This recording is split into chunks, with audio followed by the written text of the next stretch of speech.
எழுப்பியிருக்கிறது. இது குறித்த முழு விவரங்கள். வணக்கம். தூத்துக்குடி துப்பாக்கிச்சூடு சம்பவத்தில் தொடர்புடைய காவல்துறை அதிகாரிகளுக்கு பதவி உயர்வு வழங்கப்பட்டது குறித்து சென்னை உயர்நீதிமன்றம் தமிழ்நாடு அரசிடம் கேள்வியை எழுப்பியிருக்கிறது. தூத்துக்குடியில் ஸ்டெர்லைட் ஆலைக்கு எதிராக போராட்டம் நடத்திய மக்கள் மீது துப்பாக்கிச்சூடு நடத்தப்பட்டது. இது தொடர்பாக மாநில தேசிய மனித உரிமை ஆணையம் தாமாக முன்வந்து வழக்கை விசாரணைக்கு எடுத்துக்கொண்டது. இந்த வழக்கை தேசிய மனித உரிமை ஆணையம் பின்னர் முடித்து வைத்து உத்தரவிட்டது.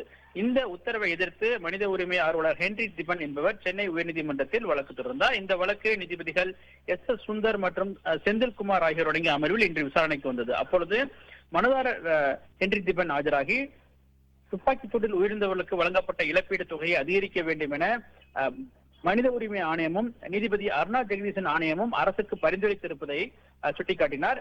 ஆனால் இன்றைய விசாரணையின் போது தலைமை வழக்கறிஞர் சண்முகசுந்தரம் ஆஜராகி சம்பவத்தில் தொடர்புடைய அதிகாரிகள் பட்டியல் தயாரிக்கப்பட்டு வருவதாகவும் தெரிவித்தார். இதனையடுத்து நீதிபதிகள் தாமாக முன்வந்து விசாரணைக்கு எடுத்த வழக்கை தேசிய மனித உரிமை ஆணையம் முடித்து வைத்தது நியாயம்தானா என கேள்வி எழுப்பினர்.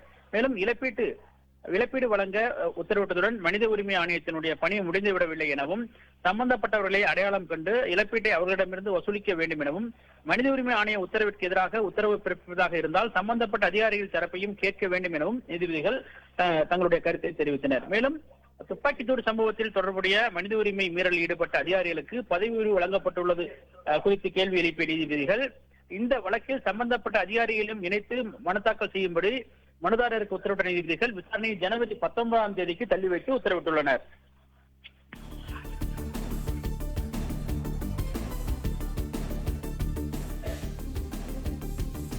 விவரங்களுக்கு நன்றி ஆனந்த்.